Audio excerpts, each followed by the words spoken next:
here's what I'll raise is, I heard from a disability leader who used this center for resources when they needed help. This budget that you're proposing zeroes out the dedicated funding for this.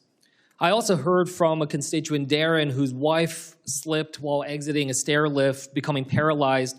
They relied on support from something called the Paralysis Resource Center, which is also being eliminated under this budget that you're proposing.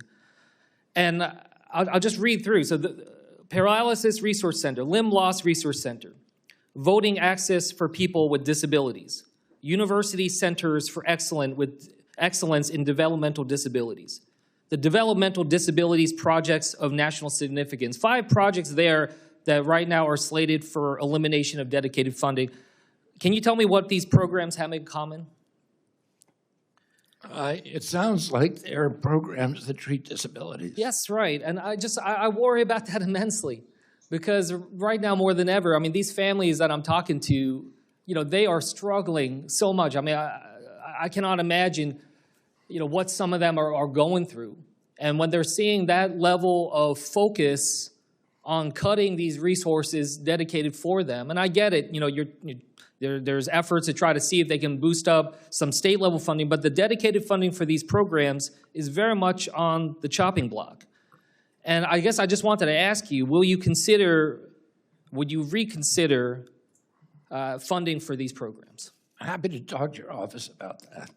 The other thing I wanted to ask you, because it raises, again, these are all programs that are focused on disability, and it worries me that there's not a prioritization of supporting the disability community and Americans with disability. Meanwhile, there is conversation, there are talks and proposals by this administration to move IDEA from Department of Education to your Department of Health and Human Services. And we've heard that. I heard that from the Secretary of Education and others. I think that, I'm hearing from a lot of families that are very concerned, profoundly concerned about this kind of shift. So I wanted to ask you, will you oppose the idea and proposal of this move of IDEA from the Department of Ed to Health and Human Services? I will not. I'm very committed to serving the disability community. I'm not sure you are, because of what I just laid out here. I mean, the dedicated We're funding. talking about certain programs. We're putting enormous resources into disabilities throughout the agency. My uncle wrote the Americans with Disabilities Act. My cousin Teddy is missing a limb. These are issues that I'm offering to talk to you about. We will follow up on that. We have a $2.3 trillion agency. I don't know, every cut. There's some that we've made mistakes on. But I would tell you this. I'm happy to talk to your office about it. We'll follow back up, but I'll just leave you with this.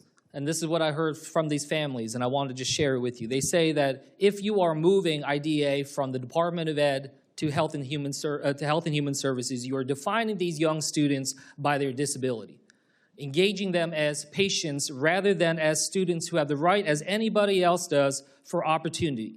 So I just want to point that out. Please do not single out these students and these families with disabilities. Support journalism you trust. Support PBS News. Donate now, or even better, start a monthly contribution today.